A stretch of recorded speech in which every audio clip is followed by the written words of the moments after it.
Hello friends, आज हम discuss कर रहे हैं डायमेंशंस ऑफ बिजनेस एनवायरनमेंट, जिसमें हमने किया था जनरल फोर्सेस के बारे में और उसका हमने शॉर्ट फॉर्म यूज़ किया था स्टेप एल, यानी कि सोशल एनवायरनमेंट। टी से टेक्नोलॉजिकल, ई से इकोनॉमिकल, पी से पॉलिटिकल और एल से लीगल एनवायरनमेंट। तो ये एनवायरनमेंट क्या होते हैं उसको वन बाय वन स्टडी करते हैं। सबसे पहले आता है हमारा सोशल एनवायरनमेंट। सोशल एनवायरनमेंट में आता है हमारे ट्रेडिशंस, दिवाली, ईद, क्रिसमस, गुरुपुर्ब, होली। अब आपने देखा होगा कि जैसे ही हमारे ट्रेडिशंस आते हैं, दिवाली आती है, ईद आती है, तो बहुत सारी चीज़ों की डिमांड बढ़ जाती है। कभी नोट किया आप लोगों ने इस बात का? मसलन क्रिसमस आता है तो कैंडल्स की डिमांड बढ़ जाती है, दिवाली आती है तो पटाखों की, और सबसे बड़ी बात पेंट की डिमांड बढ़ जाती है। जैसे एक ट्रेडिशन है, अगर आप देखेंगे नॉर्थ इंडिया में, कि दिवाली आती है लोग अपने घरों को सजाना शुरू कर देते हैं, डेकोरेट करना, मैक्सिमम पेंट करवाना शुरू कर देते हैं। यानी पेंट इंडस्ट्री को पता है कि हमारा पेंट सबसे ज़्यादा कब बिकता है? दिवाली से 2 महीने 3 महीने पहले। तब डिमांड सबसे ज़्यादा हाई होती है उस समय में, राइट। ऐसी रंग जो बनते हैं, पिचकारियां बनती हैं, जो गुब्बारे बनते हैं, उनको पता है कि होली जब आएगी तब उनका सबसे पीक सीजन होगा, सबसे बेस्ट टाइम होगा जब वो अपने सामान को बेच सकते हैं, डिमांड उनकी बहुत हाई होगी। इसको क्या बोलते हैं हम? ट्रेडिशंस। उसके बाद आता है वैल्यूज, हमारी सोच, हमारी वैल्यू सिस्टम। आप देखो, फ्रीडम की बात करें, वैल्यूज में क्या क्या था? Freedom, social justice, equality, fair remuneration to male female. आपको मैं एक लाइव एग्जांपल देता हूँ। पिछले कुछ 10 सालों के अंदर में जो हमारा वैल्यू सिस्टम है लोगों का, वो काफ़ी बदल गया है। मतलब मसलन कि मेल फीमेल, अगर हम चाइल्ड की बात करें तो अगर हम लोग आज की डेट में बेटियों को बेटों के बराबर समझा जाता है, और उनको भी जैसे बेटियां बड़ी होती हैं उनको स्कूटी अवेलेबल कराया जाता है, टू व्हीलर। इसका मतलब ये हुआ कि आज बेटा हो या बेटी हो, टू व्हीलर की जरूरत तो पड़ेगी पड़ेगी। यानी पिछले 10 सालों के अंदर में वैल्यू सिस्टम चेंज होने की वजह से टू व्हीलर की डिमांड बढ़ गई है। इसलिए नहीं टू व्हीलर बहुत अच्छे चलते हैं, ये टू व्हीलर की परफॉर्मेंस बहुत अच्छी है, क्योंकि हमारी सोच बदल गई है, वैल्यू सिस्टम बदल गया है। इसकी वजह से टू व्हीलर की डिमांड बढ़ गई है, और टू व्हीलर इंडस्ट्री को बहुत फायदा हुआ है sir, just because of change in value system, not for change in technology, right. तो इसको बोलते हैं वैल्यू सिस्टम। और उसके बाद आता है सोशल ट्रेंड्स हमारे। जैसे सोसाइटी में एक ट्रेंड चलता है, लोग सब उसको फॉलो करते हैं। जैसे आजकल एक ट्रेंड चला हुआ हेल्थ फिटनेस का, हर बंदा अपने आप को फिट रखना चाहता है, एक्सेप्ट मी। सोच रहे होगे, यस, हर बंदा अपने आप को फिट रखना चाहता है, हेल्दी रखना चाहता है। और ये कारण है कि आज के डेट में फिटनेस सेंटर की लाइन लगी पड़ी है यार, एक कल्चर हो गया मतलब। और आप उसमें जा रहे हैं, क्या बोलते हैं, फिटनेस सेंटर में सेल्फियाँ खींच रहे हैं, ओ मैंने पसीना बहाया, मेरे बाइसेप्स देखो कितने स्ट्रांग हो गए हैं, है ना। और किसी की कॉल आती है, यार जस्ट मैं मतलब पुशअप कर रहा हूँ, रुक जा अभी कॉल करता हूँ। तो एक ट्रेंड सब बन चुका है लोगों को फिट रहने का, हेल्दी रहने का। तो इसकी वजह से फिटनेस सेंटर्स की डिमांड बढ़ गई है, फिटनेस इक्विपमेंट की डिमांड बढ़ गई है sir. Are you getting my point? समझ आ गई मेरी बात? यस। तो आप इसको याद कर सकते हैं, टीवीएस स्कूटी, टीवीएस स्कूटी। तो टी से ट्रेडिशन, वी से वैल्यू सिस्टम और एस से सोशल ट्रेंड। ठीक है, क्लियर हो गया? टीवीएस, टी से ट्रेडिशन, वी से वैल्यू सिस्टम, एस से सोशल ट्रेंड। ये सब बातें सोशल एनवायरनमेंट में, और ये हमारे बिजनेस को इम्पैक्ट करते हैं, ये आपको मानना पड़ेगा। कर रहे हैं कि नहीं कर रहे हैं? एग्जैक्टली कर रहे हैं। सोशल एनवायरनमेंट के बाद आता है हमारा टेक्नोलॉजिकल एनवायरनमेंट। पूरा वर्ल्ड इतना सा हो गया, छोटा सा हमारे हाथ में आ गया है।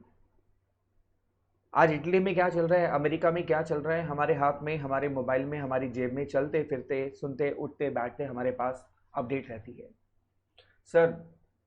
इनोवेशंस, टेक्नोलॉजी ने तो पूरे ब्रह्मांड को हिला के रख दिया है। मैं इसके बारे में कुछ नहीं बोलूँगा, क्योंकि मैं कुछ भी बोलूँगा वो हमेशा कम रहेगा। And you know it better better better, और आप इसको यूज़ भी कर रहे हैं इनफैक्ट। टेक्नोलॉजिकल एनवायरनमेंट, एक टाइम होता था आप स्कूल जाते थे, एक टाइम होता था आप क्लास में बैठते थे, टीचर को सुनते थे, कॉपी पेन से लिखते थे।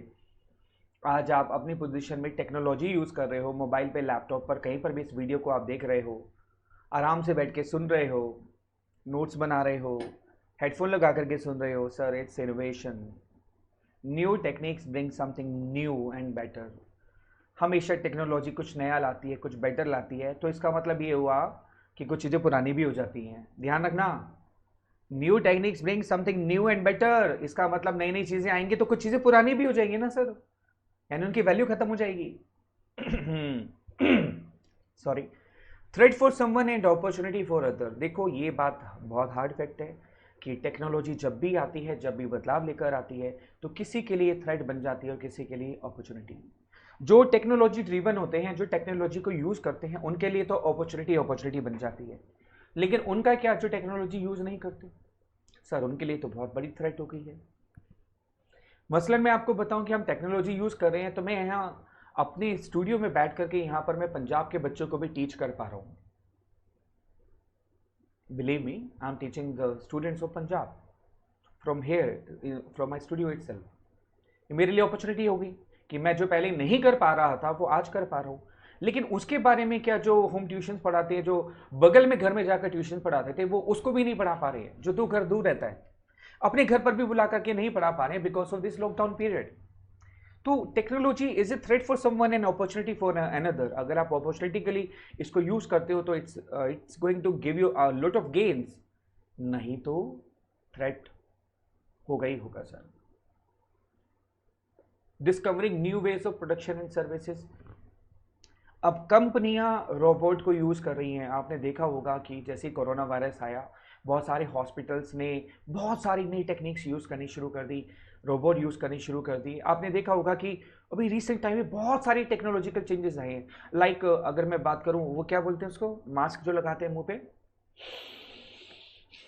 सांस लेने के लिए, ये यार क्या बोलते हैं उसको, जो भी बोलते हैं, I am not able to recall the name, जो लगाते हैं सांस लेने के लिए, जो आईसीयू में लगाया जाता है। अब वो उसके लिए इतनी कम प्राइस पर प्रोडक्शन शुरू हो गई है। सोचो, मास्क की बात करते हैं, चलो सारी बात, मास्क जहां सोच रहे थे भारत में मास्क की कमी रहेगी, सब ने घर पे बनाने शुरू कर दिए सर। न्यू टेक्नोलॉजी, काम करने के नए तरीके और नया तरीका। हमें लगा कि भैया वार्ड की, आइसोलेशन वार्ड की जरूरत पड़ेगी, वो बहुत कम होंगे। रेलवे के जो डब्बे होते हैं उसको हमने क्वारंटीन रूम्स में कन्वर्ट कर दिया। सर टेक्नोलॉजी एक ऐसी चीज़ है जो नई चीज़ें लाती है, नई प्रोडक्शन लाती है, नए काम करने के तरीके लाती है, नई सर्विसेज लाती है, और that is because of technology itself.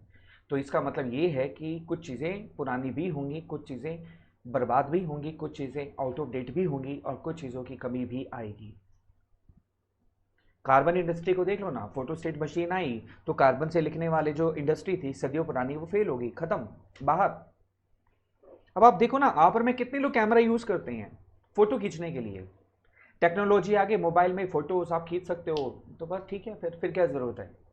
Do you use cameras? I don't think so. हाँ, अगर आप कैमरे के स्पेशल फैन हो तो आप हाई डेफिनेशन कैमरेज खरीद सकते हो, लेकिन अगर मैं नॉर्मल कैमरेज की बात करूँ, nobody is going to buy it. मैं भी घड़ी नहीं पहन के आया रिकॉर्ड करने के लिए, क्योंकि टाइम देखने के लिए घड़ी की जरूरत नहीं पड़ती है, मोबाइल से देख लेते हैं। टॉर्च लाइट मोबाइल में आ गई, टॉर्च की समाप्ति, कोई टॉर्च लेके नहीं घूमता। सर नए काम आएंगे करने के तो पुरानी चीज़ें होंगी होंगी और वो आउट ऑफ डेट होंगी होंगी। इसका मतलब बिजनेस को टेक्नोलॉजिकल एनवायरनमेंट इम्पैक्ट करता है, करता है। देखो, फोटो सेट मशीन आउटडेट हो गई, कार्बन इंडस्ट्री आई, नहीं नहीं नहीं, कार्बन इंडस्ट्री आउटडेट होगी फोटो सेट मशीन आने की वजह से। ये इम्पैक्ट था, बहुत जबरदस्त इम्पैक्ट। अब आता है economic environment. It is totally related to economics subject. यहाँ डिटेल में नहीं है, फिर भी मैं आपके साथ डिस्कस कर लेता हूँ इस टॉपिक को। लाइक इंटरेस्ट रेट की बात करें, पता है आपको भारत में इंटरेस्ट रेट जो है, बिजनेस लोन लेने अगर आप जाते हो तो वो करीब 8 से 9% पड़ेगा आपको। लेकिन यही बिजनेस लोन अगर आप यूएस से यूके में लेने जाते हो तो वहाँ 4% 5% पे मिल जाता है। यानी अगर मैं कहूँ कंपैरिजन में, तो बिजनेस करना वहाँ ज़्यादा आसान है, क्योंकि वहाँ इंटरेस्ट रेट सस्ता है, यहाँ पर इंटरेस्ट रेट महंगा है। तो इसलिए अगर मैं बिजनेस की बात करूँ, क्योंकि हम यहाँ बिजनेस की ही बातें कर रहे हैं, तो भारत में बिजनेस करना कंपैरेटिवली थोड़ा सा मुश्किल रहता है as compare to other countries. अगर मैं सिर्फ इकोनॉमिक एंगल की बात करूँ तो मैं सिर्फ अभी इसी की बात कर रहा हूँ, इंटरेस्ट रेट की। दूसरा इकोनॉमिकल फैक्टर आता है इन्फ्लेशन रेट, महंगाई। सोचो महंगाई कितनी जबरदस्त मार करती है ना। आम का सीजन आता है, आजकल आम का सीजन चल रहा है, तो मैंने कहा आम का एग्जांपल ले लें। अभी आम चल रहा है 120 रुपए किलो, 120 रुपीज पर केजी। तो आप क्या करते हो यार, आधा किलो आम दे दे, 1 किलो आम दे दे, इतना ही लेते हो और क्या। फिर रोज सोचते हो यार आज एक आम खा लेते हैं, एक कल खा लेंगे, क्योंकि 120 रुपए किलो आम है। अब यही आम जब आगे महंगाई कम हो जाएगी, आम की सप्लाई बढ़ जाएगी, आम का रेट हो जाएगा 40 रुपए किलो। अरे 5 किलो डाल दे भाई, पूरे घर वाले खाएंगे, मोहल्ले वाले खाएंगे, तसल्ली से दबा दबा कर आम खाएंगे, रोज मैंगो शेक पिएंगे। तो सर इन्फ्लेशन रेट से भी आपकी डिमांड सप्लाई प्रॉफिट पर फर्क पड़ता है। चीजें महंगी होंगी तो लोग कम खरीदेंगे, चीजें सस्ती होंगी तो ज्यादा खरीदेंगे। फिर आता है change in disposable income of people. ये डिस्पोजेबल इनकम क्या होती है, पहले इसको समझते हैं। वो इनकम जिसको आप डिस्पोज ऑफ कर सकते हो, यानी कि लुटा सकते हो देसी भाषा में। देखो, इनकम का कुछ पार्ट होता है जो हम अपने घर के खर्चों के लिए यूज करते हैं, उसके बाद जो सरप्लस इनकम है। अब मैं आपको एक एग्जांपल देता हूं कि एक स्टूडेंट था मेरा, मैं उसको पढ़ाता था। तो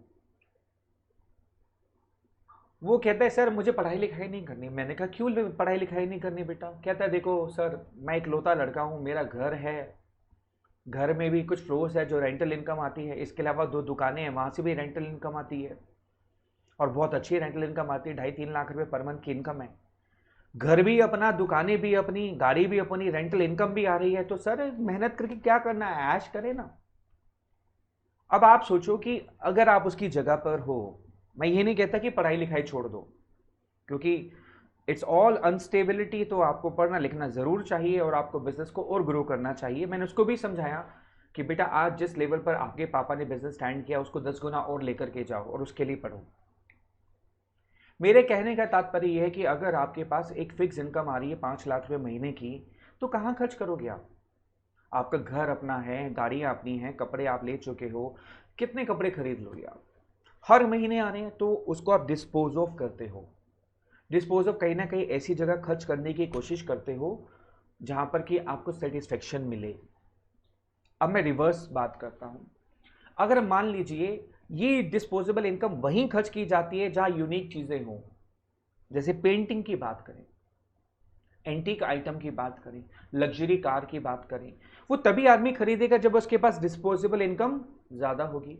तो रिवर्स सोचो कि अगर आप ऐसी आइटम बेच रहे हो जो यूनिक है, एंटीक है, कॉस्टली हैं, उनको कौन खरीदेगा। वही खरीदेगा जिसके डिस्पोजेबल इनकम ज्यादा होगी। यानी कि आपका माल वहीं बिकेगा माय डियर जहां पर लोगों की डिस्पोजेबल इनकम ज़्यादा होगी। अगर डिस्पोजेबल इनकम ज़्यादा नहीं है तो आपकी यूनिक आइटम, सेटिंग आइटम्स नहीं बिकने वाली है। इसलिए सोच समझ के बिजनेस करना। वैल्यू ऑफ रुपी की बात करें, रुपी की वैल्यू की बात हम करते हैं डॉलर के कंपैरिजन में। अभी जैसे डॉलर जो चल रहा है 75 रुपीज़ चल रहा है, यानी कि अगर आप यूएस जाना चाहते हो और 1 लाख डॉलर्स आपको चाहिए तो आपको 75 लाख रुपीज़ खर्च करने पड़ेंगे, तो आपको 1 लाख डॉलर मिलेंगे आपको। नियर फ्यूचर में जैसे आज यूएस के हालात चल रहे हैं, हो सकता है, देखिए मैं एक्सपेक्ट नहीं कर रहा, मैं चाहता नहीं कि ऐसा हो, किसी के साथ भी ऐसा ना हो, बट जैसी इकोनॉमिक कंडीशंस या बिजनेस एनवायरनमेंट का इम्पैक्ट है, कल को अगर यूएस का डॉलर की वैल्यू गिर जाती है, मान लीजिए 60 पर आ जाती है, तो 1 लाख डॉलर के लिए आपको कितने रुपए खर्च करने होंगे, 60 लाख रुपए, यानी कि 15 लाख रुपए की बचत हो जाएगी आपको। तो ये फर्क पड़ता है वैल्यू ऑफ रूपी का। रूपी की वैल्यू डॉलर्स में कंपेयर करेंगे आप, अलग होगी, यूरो में अलग है, पॉन्ड्स में अलग है, दिनार में अलग है, और शिलिंग्स में अलग है ना। हर कंट्री की करेंसी के साथ अगर आप रुपी को कंपेयर करेंगे, इसकी वैल्यू सब जगह पर अलग अलग होती है। इसका मतलब अगर आप रुपीज लेकर के आप करोड़पति है, मान लीजिए आप अमेरिका जा रहे हैं, तो आप वहां के कंगालपति हो जाएंगे, मसलन आपके डॉलर्स मिलेंगे आपको बहुत कम। लेकिन यही रुपीस लेकर के आप अफ्रीकन कंट्री में चले जाते हैं तो आप बिलियनियर बन जाएंगे, वहां के रिचेस्ट पर्सन बन जाएंगे, क्योंकि रुपी की वैल्यू बड़ी स्ट्रांग है अफ्रीकन कंट्री की करेंसी के मुकाबले, और अमेरिकन करेंसी के मुकाबले काफी वीक है।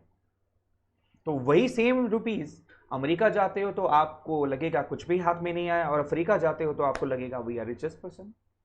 That is called value of rupee. फिर आता है stock market indices. Stock market conditions.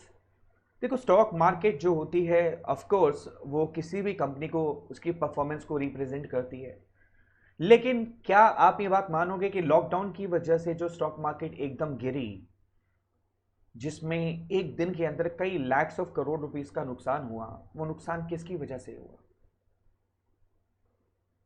क्या कंपनी ने खुद नुकसान किया उसका? क्या किसी कंपनी ने चाहा कि ऐसा नुकसान हो? नहीं। स्टॉक मार्केट धड़ाम से नीचे गिरी जैसे ही लॉकडाउन अनाउंसमेंट हुआ। अनाउंसमेंट होते साथ ही स्टॉक मार्केट की वैल्यू नीचे गिर गई, कंपनियों की वैल्यू नीचे आ गई। जेफ बेजोस का बिजनेस जो ऑनलाइन था, अमेजोन का, बिल्कुल खल्लास, क्योंकि अमेजोन से डिलीवरी बंद होनी शुरू हो गई, बिल्कुल बंद कर दी डिलीवरी। अब आप खुद सोचो कि जब स्टॉक मार्केट गिरती है या बढ़ती है, उसकी वजह से कंपनी की वैल्यू बढ़ती और गिरती है, क्या स्टॉक मार्केट हमारे हाथ में है? नहीं।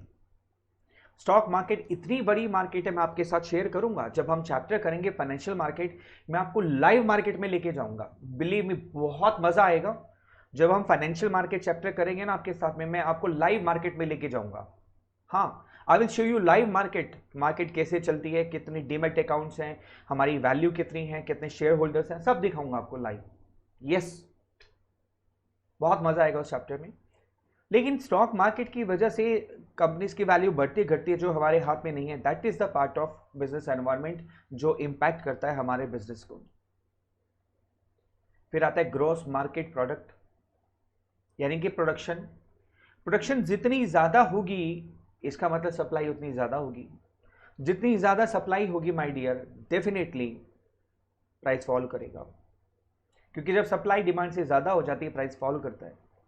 मुझे याद है एक बार टमाटर की खेती इतनी ज़्यादा हो गई थी कि टमाटर की सप्लाई इतनी ज़्यादा मार्केट में हो गई थी कि डिमांड, अब डिमांड तो लिमिटेड ही रहेगी ना यार। आप टमाटर थोड़ा सा स्टोर कर लोगे, कैचअप बना लोगे। अब ऐसा तो है नहीं कि आलू की जगह टमाटर की सब्जी खाना शुरू कर दोगे, वो तो हो नहीं सकता, पॉसिबल नहीं है ना। तो एक लिमिट तक की डिमांड थी, सप्लाई उसकी ओवर हो गई, प्राइस इतना फॉल कर गया कि जो किसान उस टमाटर को बेचना चाहते थे उनकी ट्रांसपोर्टेशन कॉस्ट तक नहीं निकल रही थी। लास्ट में उसको पंजाब के जो किसान थे उनको टमाटर को हाईवे पर फेंकना पड़ा, क्रश करने के लिए, वेस्ट करने के लिए, कि सप्लाई कम हो जाए और उनके टमाटर का कुछ मूल्य उनको मिल जाए। अगर आप गूगल पे सर्च करेंगे ये आपको वाक्य मिल जाएगा, टॉपिक, राइट। तो ये था हमारा इकोनॉमिक एनवायरनमेंट जिसमें interest rate, inflation rate, disposable income, value of rupees, stock market indices और ग्रोस मार्केट प्रोडक्ट इकोनॉमिकली हमारे बिजनेस को इंपैक्ट करते हैं। ओए होए, पॉलिटिकल एनवायरनमेंट, हमारे सारे के सारे political leaders, political conditions, stability, peace in the country, ये सारी की सारी चीज़ें हमारे बिजनेस को बहुत ही लार्ज स्केल पर इम्पैक्ट करती हैं।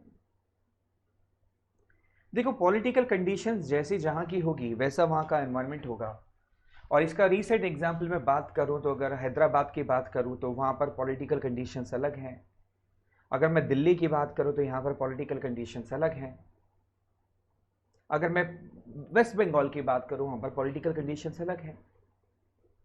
तो बिजनेस करने के तरीके, वहाँ पर पीस, वहाँ पर गवर्नमेंट का एटीट्यूड, ये भी अलग अलग है और डेफिनेटली ये बिजनेस को इम्पैक्ट करता ही करता है। अब मैं आपको बताता हूँ एक लाइव एग्जाम्पल पॉलिटिकल कंडीशंस का। हैदराबाद में क्या किया, हैदराबाद ने जब आईटी सेक्टर्स इंडिया में आए, इंफॉर्मेशन टेक्नोलॉजी सेक्टर, जब कंपनियां भारत में आने लगी तो हैदराबाद की जो गवर्नमेंट थी उन्होंने उनको इनवाइट किया कि आप हमारे यहाँ पर आओ, हमारे यहाँ पर आकर के अपना बिजनेस सेटअप करो, हम आपको सड़कें बना करके देंगे, आपको 24 घंटे इलेक्ट्रिसिटी देंगे, आपसे टैक्सेस भी नहीं लेंगे। कंपनी ने कहा और क्या चाहिए हमें, अगर हमें इंफ्रास्ट्रक्चर मिल जाए, 24 आवर्स पावर सप्लाई मिल जाए और टैक्सेस भी ना देने पड़े तो मैक्सिमम कंपनी हैदराबाद में जाकर सेटल डाउन हो गई। ठीक है, इसलिए आज हैदराबाद को हम साइबराबाद भी कहते हैं, निक नेम, पेट नेम होता है ना, पालतू नेम, जैसे घर में आपको भी किसी प्यारे नाम से बुलाते होंगे, गोलू मोलू करके, है ना। ऐसे हैदराबाद को पॉपुलरली हम साइबराबाद के नाम से बुलाते हैं because it is related with cyber. Cyber क्या होता है, आईटी सेक्टर। साइबर लॉ के बारे में सुना होगा ना आपने, साइबर लॉ यानी आईटी से रिलेटेड लॉ। तो इसलिए हम प्यार से हैदराबाद को साइबराबाद भी बुलाते हैं and this is called political environment. फिर आता है हमारा इसके बाद में legal environment, law. Legal environment में क्या क्या चीजें आती हैं? इट कंसिस्ट ऑफ गवर्नमेंट और एक्ट पास बाय स्टेट और सेंट्रल गवर्नमेंट। इसका मैं लाइव इम्पैक्ट बताता हूं। मैंने एग्जांपल आपके सामने कोट किया था पहले भी, ध्यान से देखिए जरा। ये मेरे पास में सैनिटाइजर की बॉटल है। जब इसको मैं लेने गया, सैनिटाइजर की बॉटल को लेने गया, it is consist of 25 rupees now. अभी इसका प्राइस 25 रुपये है। और जिसने मेरे को बेची, ही टोल्ड मी कि बिफोर दिस लॉकडाउन इतनी सैनिटाइजर की जो बॉटल थी वो 90 रुपीज की आती थी, 90 रुपए की। अभी 25 रुपए की आती है। तो मैंने बोला यार ऐसा क्यों, इतना सस्ता कैसे हो गया एकदम से? उसने बोला क्योंकि गवर्नमेंट ने, आई रिपीट, गवर्नमेंट ने एसेंशियल कमोडिटीज एक्ट के अंदर में इसको डाल दिया है। I repeat, essential commodities act. Government ने इमीडिएटली सैनिटाइजर को एसेंशियल कमोडिटीज एक्ट में मेंशन कर दिया। यानी अब इसका प्राइस कोई भी कंपनी खुद डिसाइड नहीं कर सकती है, गवर्नमेंट डिसाइड करके उसको बताएगी और उसको उसी हिसाब से बेचना पड़ेगा। इसको बोलते हैं लीगल एनवायरनमेंट, लॉ, कानून। मेरी बात समझ आ गई? मास्क का प्राइस भी गवर्नमेंट ने रेगुलेट किया, लॉ। नहीं तो ये सैनिटाइजर 90 की जगह पर 150 की जगह 200 का भी बिकता। और ये शुरू में कुछ लोगों ने कहा, मीडिया ने भी कहा कि बहुत ज्यादा ओवर प्राइस पर बिक रहा है कोरोना के चक्कर में। लेकिन गवर्नमेंट ने इसको क्या किया, एसेंशियल कमोडिटीज एक्ट में डाल दिया, जिसकी वजह से ये कानूनन प्रतिबंधित हो गया और इसका प्राइस गवर्नमेंट ने डिसाइड किया। Now it is available in rupees of 25 only. Sir इसको बोलते हैं कंसिस्ट ऑफ गवर्नमेंट और एक्ट पास बाय स्टेट और सेंट्रल गवर्नमेंट। तो बिजनेस पे इंपैक्ट होता है। Judgement of courts, ban on gutkha, court का जजमेंट आता है, गुटखा पर बैन लग जाता है। जैसे अभी भी लॉकडाउन में लॉ है कि जितने भी गुटखा, सिगरेट है, ये सब बिल्कुल बिक नहीं सकते, बिल्कुल इसकी सप्लाई बंद है। तो सोचो आईटीसी सेक्टर कंपनी जो है, आईटीसी कंपनी जो सिगरेट बेचती है, गुटखा बेचती है, उस कंपनी का क्या होगा? या ऐसी कंपनियां जो टोबैको रिलेटेड प्रोडक्ट्स बेचती हैं, उन कंपनियों का क्या होगा? उनको तो बहुत भयंकर नुकसान होगा इस समय में। और रिटेल सेक्टर की कंपनियों की बल्ले बल्ले है, क्योंकि गवर्नमेंट ने अलाउ कर रखा है कि रिटेल सेक्टर जो है उसका सामान सारा का सारा दिखेगा लॉकडाउन के अंदर में भी, उसको कोई रोका नहीं जाएगा। इसलिए आप देखो ना, रिटेल सेक्टर की कंपनियों को कोई नुकसान नहीं हो रहा, उनको बल्कि फायदा हो रहा है, ओवर सामान बिक रहा है इस समय में। That is because of legal environment. इसमें क्या क्या आता है? कोई गवर्नमेंट डिसीजन लेती है, कोई एक्ट पास होता है स्टेट गवर्नमेंट से, सेंट्रल गवर्नमेंट से, कोई जजमेंट पास होता है जो कोर्ट के द्वारा, वो लीगल एनवायरनमेंट में आता है। Decisions taken by agencies appointed, decisions taken by agencies appointed by the government. अगर गवर्नमेंट की कोई एजेंसी भी डिसीजन लेती है तो वो भी लीगल एनवायरनमेंट में आएगा। अभी आपने देखा कि रिसेंटली एक नया केस आया, चाइना के बैंक ने इस लॉकडाउन के पीरियड में जब मंदी की मार पूरा वर्ल्ड झेल रहा है, चाइना ने इमीडिएटली कई 100 करोड़ रुपए इन्वेस्ट किया एचडीएफसी बैंक में, और एचडीएफसी बैंक का कुछ शेयर एक्वायर कर लिया। उसको बोलते हैं foreign direct investment, FDI, foreign direct investment. जब कोई फॉरेनर कंपनी इंडिया में इन्वेस्ट करती है, ठीक है, हम उसको बोलते हैं एफडीआई, फॉरेन डायरेक्ट इन्वेस्टमेंट। अब इस मंदी के दौर में ऑफ कोर्स सिर्फ चाइना की कंपनी क्या, पूरे वर्ल्ड की बड़ी बड़ी कंपनियां कोशिश करेंगी कि भारत में जो भी कंपनियां डूब रही हैं उनके शेयर्स खरीद लिए जाएं, उसमें मालिकाना हक जता लिया जाए, क्योंकि कंपनियां डूब रही हैं, शेयर मार्केट डाउन जा रही है। तो इमीडिएटली गवर्नमेंट ने क्या किया, एफडीआई के नॉर्म्स को बदल दिया, ताकि ऐसा ना हो कि मंदी की मार के अंदर में हमारी बड़ी बड़ी कंपनियां डूब जाएं और बाहर की कंपनियां उस पर अपना हक जमा लें। सर ये लीगल एनवायरनमेंट है। अगर गवर्नमेंट ये डिसीजन नहीं लेती तो बहुत सारी कंपनियां भारत की विदेशी कंपनियों में कन्वर्ट हो जाती। इसका मतलब ये हुआ कि सारे एनवायरनमेंट, चाहे वो सोशल हैं, चाहे वो पॉलिटिकल हैं, चाहे वो एनवायरनमेंट हैं, चाहे वो टेक्नोलॉजिकल हैं, चाहे वो लीगल हैं, ये सारे के सारे हमारे बिजनेस को इम्पैक्ट करते हैं। तो यहाँ पर हमारा खत्म होता है स्टेप एल, एस से social environment, TVS, tradition, value and social trends, उसके बाद technological environment, economic environment, political environment and this is legal environment. ठीक है, चलो नेक्स्ट वीडियो में मिलते हैं नेक्स्ट टॉपिक के साथ। Take care, bye bye.